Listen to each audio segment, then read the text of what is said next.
今日我想以我食過嘅2間店鋪嘅鴨血作出比拼。開始。首先就係嚟到泰國曼谷嘅金牌燒味，呢個就係佢哋嘅韭菜鴨血啦。你哋睇到啲汁橙橙地色，就知道係辣嘅。喺泰國乜嘢食物都會落少少辣，呢啲就係風味。除咗鴨血之外，我今日仲嗌咗燒腩仔飯。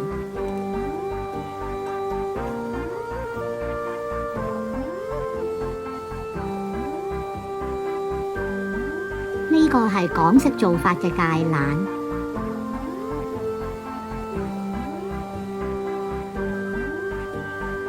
呢個就係滷水鴨掌啦，係唔係好大碟啊？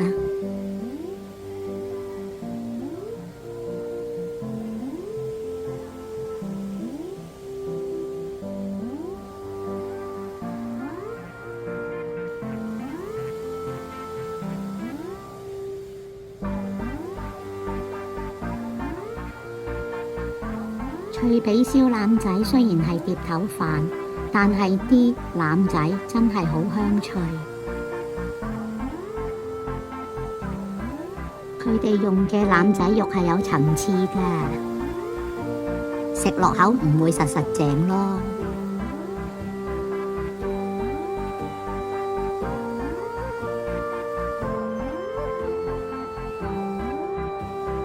可唔可以透露下喺泰國呢一餐食嘅價錢呢？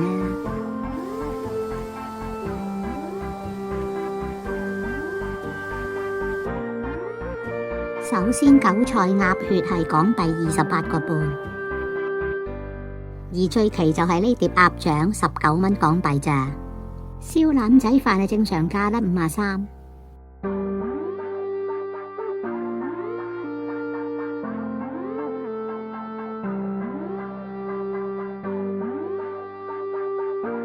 返嚟香港嘅呢間台式餐廳，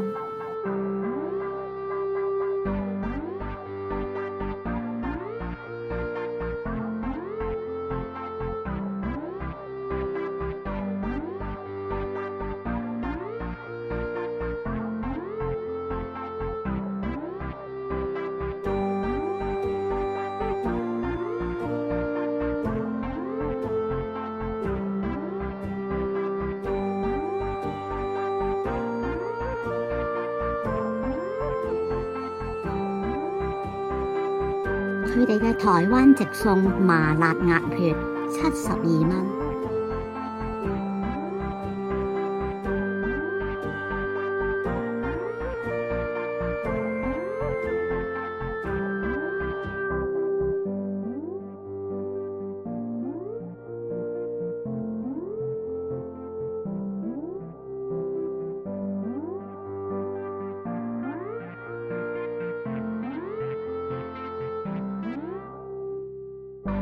我大力推介嘅牛肉麵，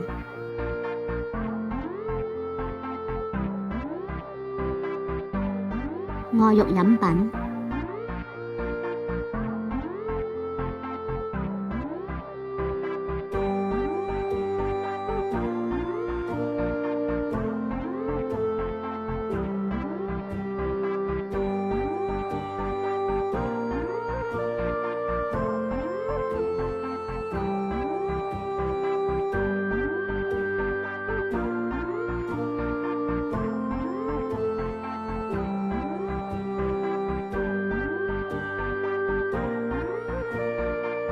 好特別啊！呢個番茄雜錦豚肉鍋。